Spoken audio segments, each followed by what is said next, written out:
राधे राधे दोस्तों, आध्यात्मिक धारा में आपका स्वागत है। श्री दुर्गा सप्तशती 5वां अध्याय। देवताओं द्वारा देवी की स्तुति। चंडमुंड के मुख से अंबिका के रूप की प्रशंसा सुनकर शुंभ का उनके पास दूत भेजना और दूत का निराश लौटना। इस उत्तर चरित्र के रुद्र ऋषि हैं, महासरस्वती देवता हैं, अनुष्टुप छंद हैं, भीमा शक्ति है, भ्रामरी बीज है, सूर्य तत्व है और सामवेद स्वरूप है। महासरस्वती की प्रसन्नता के लिए उत्तर चरित्र के पाठ में इसका विनियोग किया जाता है। जो अपने कर कमलों में घंटा, शूल, हल, शंख, मूसल, चक्र, धनुष और बाण धारण करती हैं, शरद ऋतु के शोभा संपन्न चंद्रमा के समान जिनकी मनोहर कांति है, जो तीनों लोकों की आधारभूता और शुंभ आदि दैत्यों का नाश करने वाली है, तथा गौरी के शरीर से जिनका प्राकट्य हुआ है, उन महासरस्वती देवी का मैं निरंतर भजन करती हूँ। ऋषि कहते हैं, पूर्व काल में शुंभ और निशुंभ नामक असुरों ने अपने बल के घमंड में आकर शचीपति इंद्र के हाथ से तीनों लोकों का राज्य और यज्ञ भाग छीन लिए। वे ही दोनों सूर्य, चंद्रमा, कुबेर, यम और वरुण के अधिकार का भी उपयोग करने लगे। वायु और अग्नि का कार्य भी वे ही करने लगे। उन दोनों ने सब देवताओं को अपमानित, राज्य भ्रष्ट, पराजित और अधिकारहीन करके स्वर्ग से निकाल दिया। उन दोनों महान असुरों से तिरस्कृत देवताओं ने अपराजिता देवी का स्मरण किया और सोचा, जगदम्बा ने हम लोगों को वर दिया था कि आपत्ति काल में स्मरण करने पर मैं तुम्हारी सब आपत्तियों का तत्काल नाश कर दूंगी। यह विचार कर देवता गिरिराज हिमालय पर गए और वहां भगवती विष्णु माया की स्तुति करने लगे। देवता बोले, देवी को नमस्कार है, महादेवी शिवा को सर्वदा नमस्कार है, प्रकृति एवं भद्रा को प्रणाम है। हम लोग नियम पूर्वक जगदम्बा को नमस्कार करते हैं, रुद्रा को नमस्कार है, नित्या, गौरी एवं धात्री को बारंबार नमस्कार है, चंद्र रूपिणी एवं सुख स्वरूपा देवी को सतत प्रणाम है, शरणागतों का कल्याण करने वाली वृद्धि एवं सिद्धि रूपा देवी को हम बार बार नमस्कार करते हैं।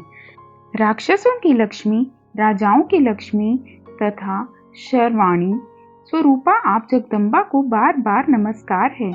दुर्गा, दुर्गपारा, सारा, सर्वकारिणी, ख्याति, कृष्णा और धूम्रा देवी को सर्वदा नमस्कार है। अत्यंत सौम्य और अत्यंत रौद्र रूपा देवी को हम नमस्कार करते हैं, उन्हें हमारा बारंबार प्रणाम है। जगत की आधारभूता कृति देवी को बारंबार नमस्कार है। जो देवी सब प्राणियों में विष्णु माया के नाम से कही जाती है, उनको नमस्कार, उनको नमस्कार, उनको बारंबार नमस्कार है। जो देवी सब प्राणियों में चेतना कहलाती हैं, उनको नमस्कार, उनको नमस्कार, उनको बारंबार नमस्कार है। जो देवी सब प्राणियों में बुद्धि रूप से स्थित है, उनको नमस्कार, उनको नमस्कार, उनको बारंबार नमस्कार है। जो देवी सब प्राणियों में निद्रा रूपा से स्थित हैं, उनको नमस्कार, उनको नमस्कार, उनको बारंबार नमस्कार है। जो देवी सब प्राणियों में क्षुधा रूप से स्थित है, उनको नमस्कार, उनको नमस्कार, उनको बारंबार नमस्कार है। जो देवी सब प्राणियों में छाया रूप से स्थित है, उनको नमस्कार, उनको नमस्कार, उनको बारंबार नमस्कार है। जो देवी सब प्राणियों में शक्ति रूप से स्थित है, उनको नमस्कार, उनको नमस्कार, उनको बारंबार नमस्कार है। जो देवी सब प्राणियों में तृष्णा रूप से स्थित है, जो देवी सब प्राणियों में क्षमा रूप से स्थित है, जो देवी सब प्राणियों में जाति रूप से स्थित है, उनको नमस्कार, उनको नमस्कार, उनको बारंबार नमस्कार है। जो देवी सब प्राणियों में लज्जा रूप से, शांति रूप से, श्रद्धा रूप से, कांति रूप से, लक्ष्मी रूप से, वृत्ति रूप से, स्मृति रूप से, दया रूप से, तुष्टि रूप से, माता रूप से और प्राणियों में भ्रांति रूप से स्थित है, उनको बारंबार नमस्कार है। जो जीवों के इंद्रिय वर्ग की अधिष्ठात्री देवी एवं सब प्राणियों में सदा व्याप्त रहने वाली है, उन व्याप्ति देवी को बारंबार नमस्कार है। जो देवी चैतन्य रूप से संपूर्ण जगत को व्याप्त करके स्थित है, उनको बारंबार नमस्कार है। पूर्व काल में अपनी अभीष्टि की प्राप्ति होने से देवताओं ने जिनकी स्तुति की तथा देवराज इंद्र ने बहुत दिनों तक जिनका सेवन किया, वह कल्याण की साधन भूता ईश्वरी हमारा कल्याण और मंगल करे तथा सारी आपत्तियों का नाश कर डाले। उद्दंड दैत्यों से सताए हुए हम सभी देवता जिन परमेश्वरी को इस समय नमस्कार करते हैं तथा जो भक्ति से विनम्र पुरुषों द्वारा स्मरण की जाने पर तत्काल ही संपूर्ण विपत्तियों का नाश कर देती हैं, वे जगदम्बा हमारा संकट दूर करें। ऋषि कहते हैं, राजन, इस प्रकार जब देवता स्तुति कर रहे थे उस समय पार्वती देवी गंगा जी की जल में स्नान करने के लिए वहां आई। उन सुंदर बोहों वाली भगवती ने देवताओं से पूछा, आप लोग यहाँ किसकी स्तुति करते हैं? तब उन्हीं के शरीर कोश से प्रकट हुई शिवा देवी बोली, शुंभ दैत्य से तिरस्कृत और युद्ध में निशुंभ से पराजित हो यहाँ एकत्रित हुए ये समस्त देवता यह मेरी ही स्तुति कर रहे हैं। पार्वती जी के शरीर कोश से अंबिका का प्रादुर्भाव हुआ, इसलिए वे समस्त लोकों में कोशी की कही जाती हैं। कोशिकी के प्रकट होने के बाद पार्वती देवी का शरीर काले रंग का हो गया, अतः वे हिमालय पर रहने वाली कालिका देवी के नाम से विख्यात हुई। तदनंतर शुंभ निशुंभ के भृत्य चंड मुंड वहां आए और उन्होंने परम मनोहर रूप धारण करने वाली अंबिका देवी को देखा। फिर वे शुंभ के पास जाकर बोले, महाराज, एक अत्यंत मनोहर स्त्री है जो अपनी दिव्य कांति से हिमालय को प्रकाशित कर रही है। वैसा उत्तम रूप कहीं किसी ने भी नहीं देखा होगा। असुरेश्वर, पता लगाइए वह देवी कौन है और उसे ले लीजिए। स्त्रियों में तो वह रत्न है, उसका प्रत्येक अंग बहुत ही सुंदर है तथा वह अपने श्री अंगों की प्रभा से संपूर्ण दिशाओं में प्रकाश फैला रही है। दैत्यराज, अभी वह हिमालय पर ही मौजूद है, आप उसे देख सकते हैं। प्रभु, तीनों लोकों में मणि, हाथी और घोड़े आदि जितने भी रत्न हैं, वे सब इस समय आपके घर में शोभा पाते हैं। हाथियों में रत्नभूत ऐरावत, यह पारिजात का वृक्ष और यह उच्चई श्रवा घोड़ा, यह सब आपने इंद्र से ले लिया है। हंसों से जुता हुआ यह विमान भी आपके आंगन में शोभा पाता है। यह रत्नभूत अद्भुत विमान जो पहले ब्रह्मा जी के पास था, अब आपके यहाँ लाया गया है। यह महापद्म नामक निधि आप कुबेर से छीन लाए हैं। समुद्र ने भी आपको माला भेंट की है जो केसरों से सुशोभित है और जिसके कमल कभी कुम्हलाते नहीं। सुवर्ण की वर्षा करने वाला वरुण का छत्र भी आपके घर में शोभा पाता है तथा यह श्रेष्ठ रथ जो पहले प्रजापति के अधिकार में था, अब आपके पास मौजूद है।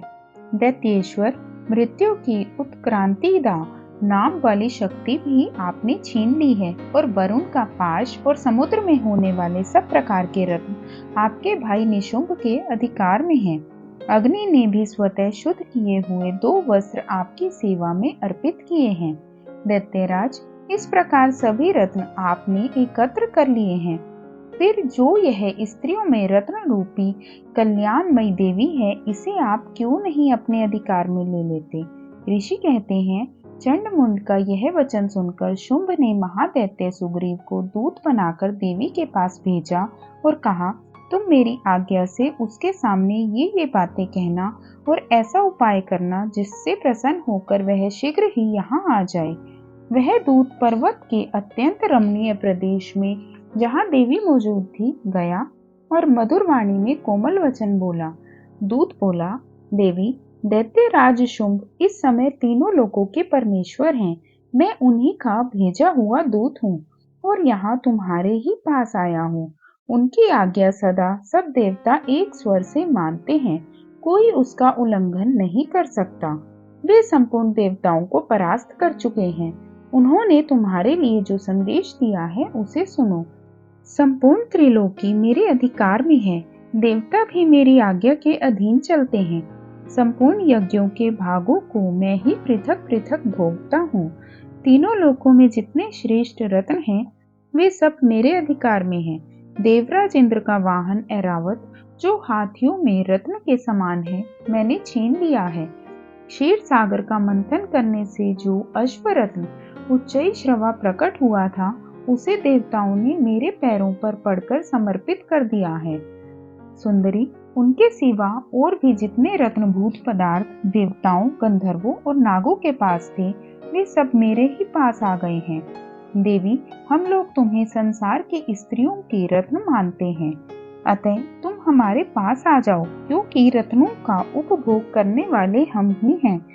चंचल कटाक्षों वाली सुंदरी, तुम मेरी या मेरे भाई महापराक्रमी निशुंभ की सेवा में आ जाओ, क्योंकि तुम रत्न स्वरूपा हो। मेरा वरण करने से तुम्हें तुलना रहित महान ऐश्वर्य की प्राप्ति होगी। अपनी बुद्धि से यह विचार कर तुम मेरी पत्नी बन जाओ। ऋषि कहते हैं, दूत के यूं कहने पर कल्याणमयी भगवती दुर्गा देवी, जो इस जगत को धारण करती हैं, मन ही मन गंभीर भाव से मुस्कुराई और इस प्रकार बोली। देवी ने कहा, दूत, तुमने सत्य कहा है, इसमें तनिक भी मिथ्या नहीं है। शुंभ तीनों लोकों का स्वामी है और निशुंभ भी उसी के समान पराक्रमी है, किंतु इस विषय में मैंने जो प्रतिज्ञा कर ली है उसे मिथ्या कैसे करूं? मैंने अपनी अल्प बुद्धि के कारण पहले से जो प्रतिज्ञा कर रखी है उसे सुनो। जो मुझे संग्राम में जीत लेगा, जो मेरे अभिमान को चूर्ण कर देगा और जो संसार में मेरे समान बलवान होगा, वही मेरा स्वामी होगा। इसलिए शुंभ अथवा महादैत्य निशुंभ स्वयं ही यहाँ पधारे और मुझे जीतकर शीघ्र ही मेरा पाणी ग्रहण कर ले। इसमें विलंब की क्या आवश्यकता है? दूत बोला, देवी, तुम घमंड में भरी हो, मेरे सामने ऐसी बातें ना करो। तीनों लोकों में ऐसा कौन पुरुष है जो शुंभ निशुंभ के सामने खड़ा हो सके?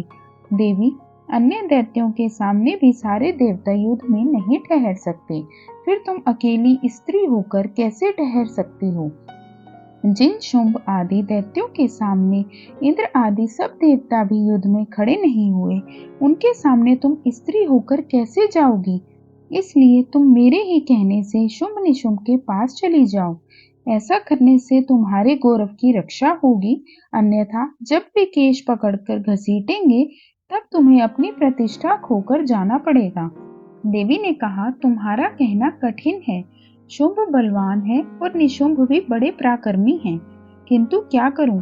मैंने पहले बिना सोचे समझे प्रतिज्ञा कर ली है, अतः तुम जाओ। मैंने तुमसे जो कहा है वह सब दैत्य राज से आदर पूर्वक कहना, फिर वे जो उचित जान पड़े करें। इस प्रकार श्री मार्कंडेय पुराण में सार्वणिक मनवंतर की कथा के अंतर्गत देवी महात्म्य में देवी दूत संवाद नामक 5वां अध्याय पूरा हुआ। जय दुर्गा माँ। वीडियो पसंद आए तो वीडियो को लाइक करें, शेयर करें, चैनल को सब्सक्राइब करें और बेल आइकन जरूर दबाएं। धन्यवाद।